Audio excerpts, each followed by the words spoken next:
ఇంకా ఈ రాష్ట్రంలో తెలంగాణ ప్రజలు ఎందుకు ఉండాలి? మా ప్రయోజనం రాష్ట్ర ప్రయోజనం కాదని మాకు అర్థమైనప్పుడు ఏ ప్రయోజనం కోసం ఇంకా మేము ఈ రాష్ట్రంలో ఉండాలి?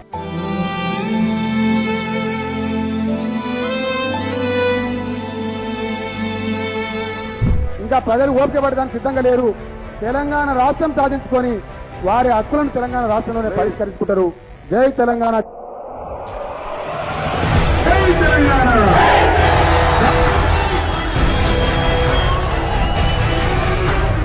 ఒక యోధుడి సాహసం, ఒక జాతి సమరం, ధర్మయుద్ధం చేసిన దళపతి, దగాపడ్డ నేలకు విముక్తి.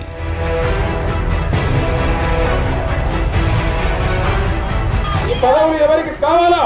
స్పీకర్ రాజీనామా తీసుకో, శాసనసభ రాజీనామా తీసుకో, ప్రాథమిక సభ్యత్వానికి రాజీనామా తీసుకో. తెలంగాణ ప్రజల గుండె దరువు టీఆర్ఎస్. అవసరమైతేనా ప్రాణాలు బలిగట్టైనా సరే తెలంగాణ సాధించడం ఖాయం ఖాయం ఖాయం.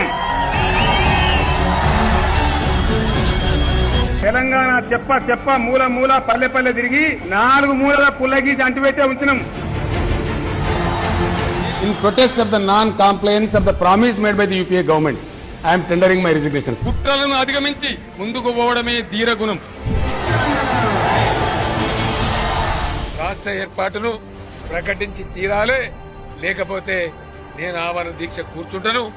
ఆ తర్వాత చెలరేగే ఉప్పెనకు, ఆ తర్వాత జరిగే పరిణామాలకు బాధ్యత వలసవాద పాలక వర్గాలే దానికి బాధ్యత వహించాలి.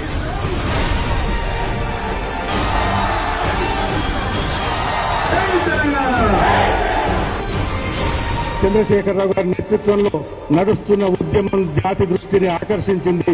తెలంగాణ విషయం జాతీయ ఎజెండా మీద చేరింది. సిపాయిల తిరుగుబాటు విఫలం అయ్యిందని అనుకుంటే దేశానికి వచ్చేదా స్వాతంత్రం? రాజీలేని పోరాటమే విజయం సాధిస్తుంది. ముమ్మాటికి తెలంగాణ రాష్ట్రం వచ్చి కూరుతుంది.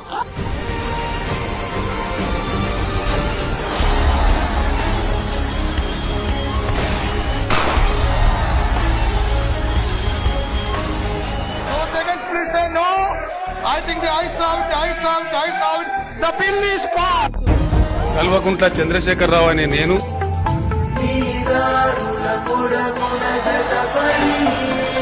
Now Telangana needs to be reinvented. Telangana needs to be రీఓరియంటెడ్. 1,00,000 కిలోమీటర్ల ప్రయాణమైన తొలి అడుగుతోనే ప్రారంభమవుతుంది. మనకు లక్ష్య శుద్ధి, సంకల్ప శుద్ధి, చిత్తశుద్ధి ఉంటే సాధించలేదంటూ ఏమీ ఉండదు. ఒక మహోజ్వలమైనటువంటి భారత నిర్మాణం కోసమే బీఆర్ఎస్. జల దృశ్యము నుంచి సుఫల సుజల దృశ్యాల దాకా నమ్మశక్యంగాని ప్రస్థానం.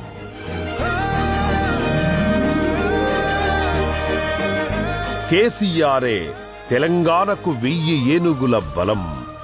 తెలంగాణ జనమే బక్కపలచని వీరుని బలగం.